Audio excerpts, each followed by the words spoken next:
እየሰማን ነው። ያው ስንሰማም ኖረናል ከርመናል ማለት ነው።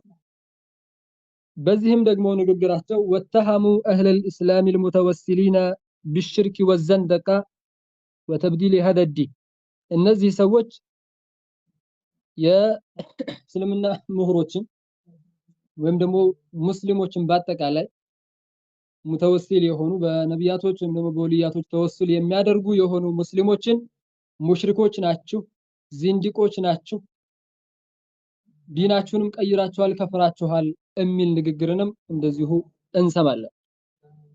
በዚህ ንግግራቸው ይሄን ኪታባቸው ላይ ስለጻፉት ወይም ደግሞ ሌላ ቦታ በየሚንበሩ ቀደም ኡስታዞቻችን ሲሉት እንደነበረው በየሚንበሩ ሲናገሩ የሰሙት ጃሂሎች ምንም የማያውቁ ሰዎች ይሄንን ተከትለው ይሄንን ንግግራቸውን በየቦታው ሲደጋግሙት እንሰማለን።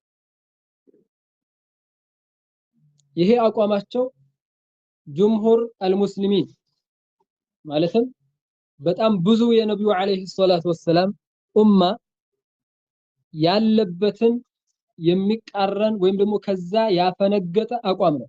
ምን የሚለው አቋም? ተወሱል የሚባለው ነገር አይበቃም አይቻልም የሚለው አቋም ማለት ነው። ይህ ስለሆነ በእኛ ላይ ምን ሆነ? ግዴታ ሆነብን ምን ማድረግ? አተውዲህ ወረድ ተውዲህ ግልጽ ማድረግ ወከዛሊክ ረድ ማድረግም ግዴታ ሆነ ማለት ነው። ምክንያቱም ዝም ከተባለ እንደዚህ አይነት ሹብሃዎች እየተረጩ በሄዱ ቁጥር ኡማው በሙሉ ይጠፋል፣ ታሪክ ይጠፋል።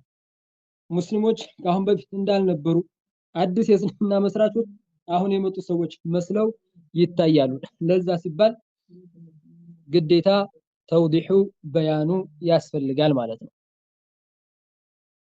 እነዚህ ሰዎች ይህንን አቋም በመያዛቸው ኻለፍ ሰዋት አዕظም የነብዩ አለይሂ ሰላቱ ወሰለም ጅምሁር ኡማቸውን የኸለፉ ይሆናሉ።